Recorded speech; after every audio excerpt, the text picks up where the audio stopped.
Gelombang protes kenaikan gaji dan tunjangan anggota DPR terjadi di berbagai daerah di Indonesia, termasuk di kota Ternate, Maluku Utara.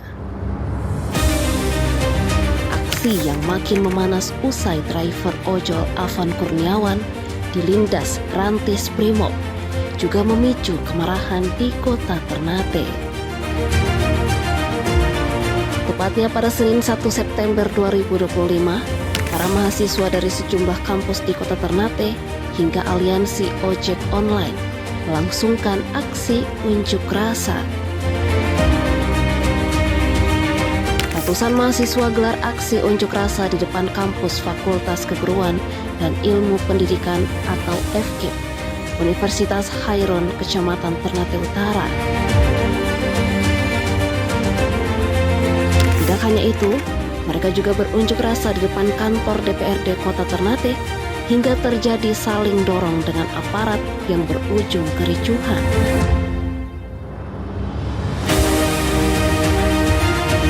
Unjuk rasa ini tidak hanya bawa isu nasional, melainkan sekaligus menyuarakan isu lokal, termasuk 11 warga Maba Sengaji Halmahera Timur yang saat ini tengah menjalani proses hukum.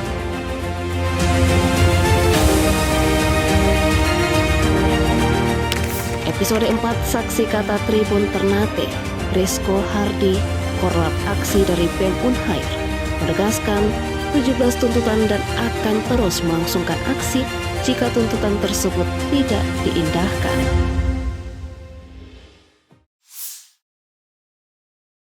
Aksi unjuk rasa terjadi di berbagai daerah di Indonesia buntut adanya kebijakan tunjangan dan gaji DPR yang dinilai tidak berpihak pada rakyat.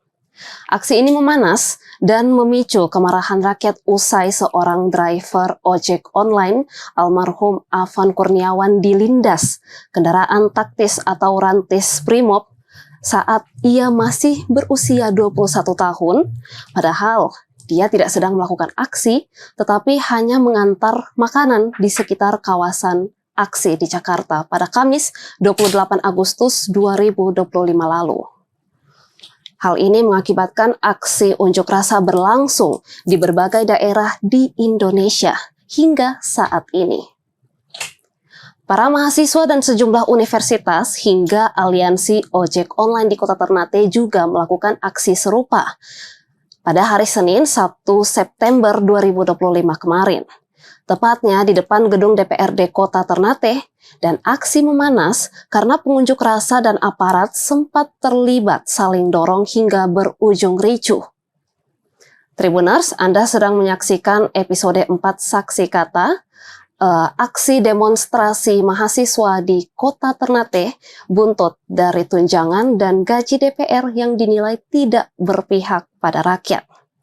Dan saat ini saya sudah bersama dengan koordinator lapangan pada aksi kemarin, salah satu mahasiswa yang juga tergabung dalam BEM Universitas Khairon Ternate. Saat ini saya sudah bersama dengan Rizko Hardi. Iya. Apa kabar Rizko? Baik. Alhamdulillah. Nah, mungkin sebelum kita ngobrol lebih lanjut soal aksi yang didalangi oleh Rizko dan kawan-kawan kemarin, Rizko boleh kenalan dulu nih sama Tribuners. Jurusan apa, sekarang semester berapa, dan di fakultas mana? Mungkin kira-kira seperti itu. Oke, baik. Terima kasih. Saya Rizko Hardi, salah satu mahasiswa di Fakultas Hukum semester 9. Oke. Rizko, kalau kemarin sebelum kita bahas lebih lanjut soal aksi Rizko dan kawan-kawan, Rizko sebagai mahasiswa, mahasiswa yang juga tergabung dalam BEM, bagaimana sih Rizko melihat isu nasional yang sedang terjadi saat ini? Baik, terima kasih. Sebagai mahasiswa, sebagai agen of control, kami melihat bahwa situasi kondisi nasional saat ini bahwa tidak dalam keadaan baik-baik saja. Dalam hal ini, di bawah tekanan efisiensi anggaran, lagi-lagi pemerintah terutama DPR menaikkan tunjangan. Dan begitu juga dengan penanganan demonstrasi di nasional, terlindasnya seorang ojek online, ini memperlihatkan bahwa perlemahan demokrasi, berbagai kebijakan ekonomi, lingkungan, dan demokrasi dalam hal ini tidak baik-baik saja. Betul. Ya. Jadi kemarin Rizko dan teman-teman bagaimana tuh menjalankan aksinya? Baik, kemarin kami dari tergabung dalam elemen Unhair bergerak dalam tuntutan kami terkait dengan situasi kondisi nasional kami, bahwa melihat bahwa selama kebijakan itu tidak dirubah, selama Kapolri itu tidak dicopot, maka kami akan terus menggalang konsolidasi besar-besar untuk tetap menduduki semua aset publik, terutama di Kota Ternate. Oke, itu berkaitan dengan kebijakan tunjangan dan gaji DPR itu Ya. tadi, dan membawa tuntutan kalau Kapolri harus Dicopot. Nah, selain selain isu nasional itu, Rizko dan teman-teman juga bawa isu lokal yang terjadi di Maluku Utara, itu seperti apa? Ya, baik, kami dari BEM Unhair dari awal terjadi ketika ada isu lokal, terutama dengan penangkapan 11 orang Mabasa Ngaji, begitu juga dengan 7 orang yang ada di Galela.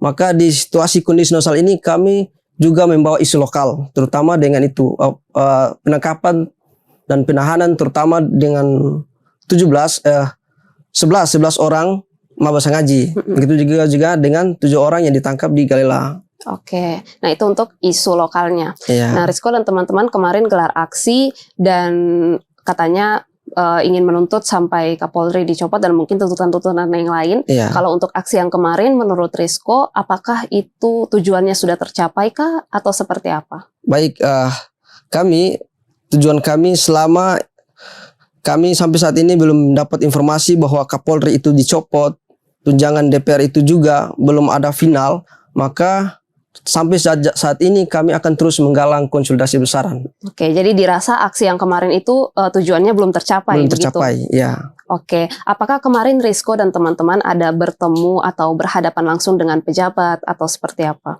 Baik, soal ketemu sama pejabat, sampai kami melakukan aksi dari awal sampai akhir, kami tidak bertemu dengan pejabat pemerintah siapapun. Tidak ada yang turun, maksudnya tidak ada yang menemui mahasiswa kah atau seperti apa?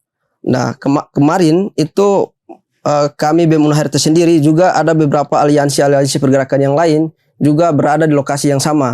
Tapi sikap kami dari BEM Unhair sendiri, kami tidak bertemu dengan pemerintah siapapun. Oke, jadi bagaimana perannya di lapangan kemarin? Kami tetap mengawal aksi dan tetap pada tujuan dan target kami tersendiri. Dan kami tidak bertemu dengan pemerintah siapapun. Oke, nah mungkin boleh dirincikan oleh Rizko apa saja aspirasi-aspirasi yang disampaikan oleh Rizko dan teman-teman kemarin. Terkait dengan tadi tuntutan-tuntutan kami menyangkut soal tunjangan DPR itu nasional, begitu juga dengan pencopotan Kapolri di lokal tersendiri, itu juga dengan penangkapan 11 orang Mabasa Ngaji, begitu juga dengan penangkapan 7 orang di Galela. Oke, nah selama menjalankan aksi kemarin itu dari pagi sampai malam? Iya, sampai malam. Apakah Rizko dan teman-teman menerima tindakan represif kah dari aparat atau seperti apa? Baik, kami melakukan demonstrasi itu secara damai, tetapi di dalam demonstrasi selalu saja ada provokasi dan beberapa teman-teman kami ditangkap di Polres Ternate dan beberapa yang masuk rumah sakit. Oke, berarti ada tindakan. Ada tindakan-tindakan represif dari pihak kepolisian. Oke. Nah, apakah akan berpotensi ada aksi lanjutan dan mungkin sudah ditentukan tanggalnya atau bagaimana? Baik, kami sampai saat ini belum melakukan terkait dengan tanggal untuk melakukan aksi selanjutnya belum. Tetapi sikap kami dari BEM Unhair sendiri terkait dengan representasi terhadap masa aksi dan beberapa tuntutan kami, baik itu nasional maupun lokal, belum diakomodir, maka kami akan melakukan konsolidasi besar-besaran dan akan tetap melakukan demonstrasi di jilid-jilid selanjutnya. Oke, nah bagaimana nih strategi dari BEM Unhair Ternate agar suara mahasiswa ini tuh tidak berhenti di aksi, tetapi memang betul-betul berdampak untuk kebijakan? Ya, terima kasih. Terkait dengan strategi yang kami tetap menggunakan parlemen jalanan sebagai perjuangan kami. Jadi kami tetap akan menduduki setiap aset publik selama kebijakan itu tidak diakomodir dan tuntutan kami itu belum selesai. Oke, kalau kemarin Rizko sama teman-teman kira-kira ada berapa orang yang turun? Kami sekitar dari BEM Unhair sendiri sekitar 1.000 lebih. 1.000 lebih yang turun? Iya. Pasti kah itu 1.000 lebih atau bagaimana? Iya, pasti. Oke, nah kalau itu kan 1.000 kan cukup banyak ya Rizko ya, tapi pasti mungkin ada teman-teman yang lain atau mahasiswa-mahasiswa lain yang mungkin tidak memilih untuk turun atau artinya bisa disebut dengan apatis gitu loh Rizko.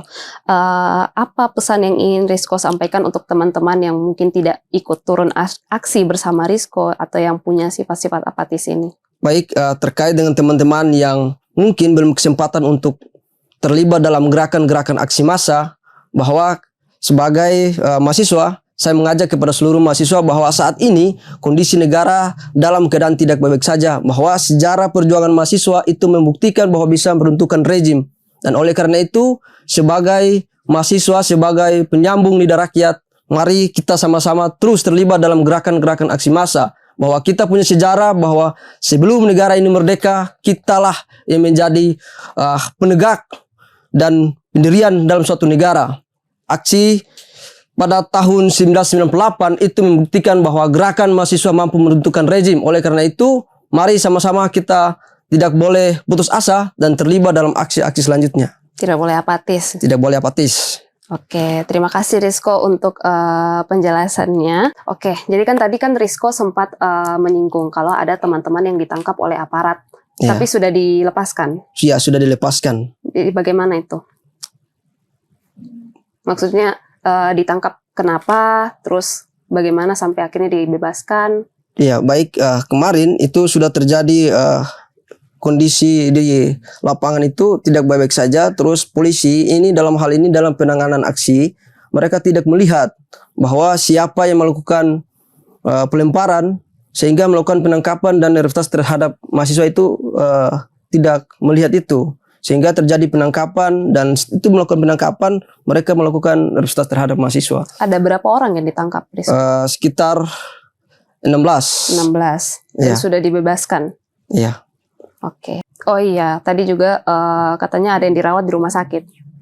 Iya, ada juga teman-teman kita baik dari aliansi maupun dari BEM sendiri yang masuk rumah sakit. Berapa orang, Rizko?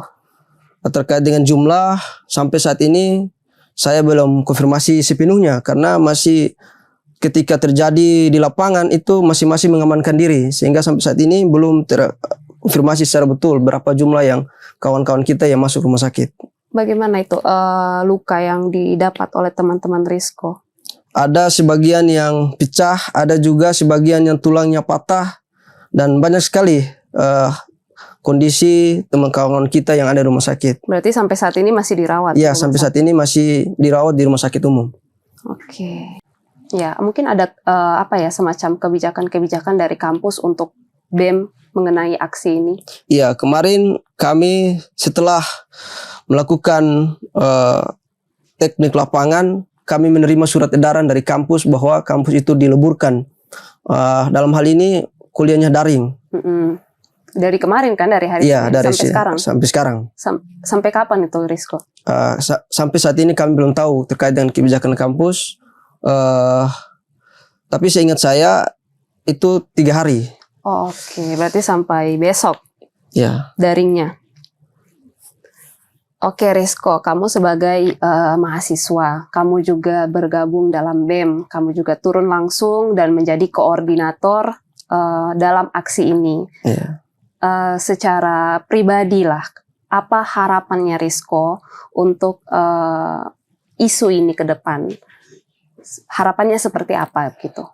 Baik, terima kasih. Terkait dengan harapan kami sebagai mahasiswa yang bagian daripada penyambung lidah rakyat, harapan kami bahwa setiap pemimpin, siapapun itu, bahwa setiap mengambil kebijakan harus berawal dan beranjak daripada kepentingan rakyat. Tidak dengan kepentingan oligarki, tidak daripada kepentingan investasi, tidak kepentingan dari politik istana. Mungkin itu. Oke, nah Rizko, ini kan isunya bisa dibilang isu nasional. Kita berada di Kota Ternate, Maluku Utara. Apakah menurut Rizko dengan penyampaian aspirasi seperti ini cukupkah berefek untuk isu nasional ini? Bagi kami berefek, tetapi kembali lagi kepada pemerintah. Maka itu kami mengingatkan terutama kepada Presiden Prabowo Subianto bahwa harus berpihak kepada rakyat. Oke, jadi Rizko dan teman-teman akan terus menyuarakan hal ini Iya. sampai tujuan tersebut tercapai. Oke, terima kasih Rizko sekali lagi karena sudah mau hadir sebagai narasumber Saksi Kata. Dan untuk Rizko dan juga teman-teman, semoga aksi kemarin dan juga aksi-aksi yang akan datang selanjutnya berjalan dengan baik, berjalan dengan lancar, dan tidak ada korban lagi. Karena tadi Rizko juga menjelaskan bahwa ada yang masuk rumah sakit karena mengalami patah tulang dan lain sebagainya. Jadi semoga aksi ke depan bisa dijalankan dengan terlindungi gitu, bisa aman gitu. Kalau bisa aspirasinya tersampaikan, tapi kalian juga aman gitu. Semangat juga untuk Rizko dan teman-teman karena sudah mau menjadi penyambung lidah masyarakat, sudah mau turun ke jalan untuk menyampaikan aksi. Semoga selalu lancar dan dilindungi. Dan saya mungkin itu saja episode Saksi Kata episode 4 kali ini. Semoga episode kali ini bermanfaat untuk Tribuners sekalian. Saya Iga Almira, pamit undur diri, terima kasih dan sampai jumpa.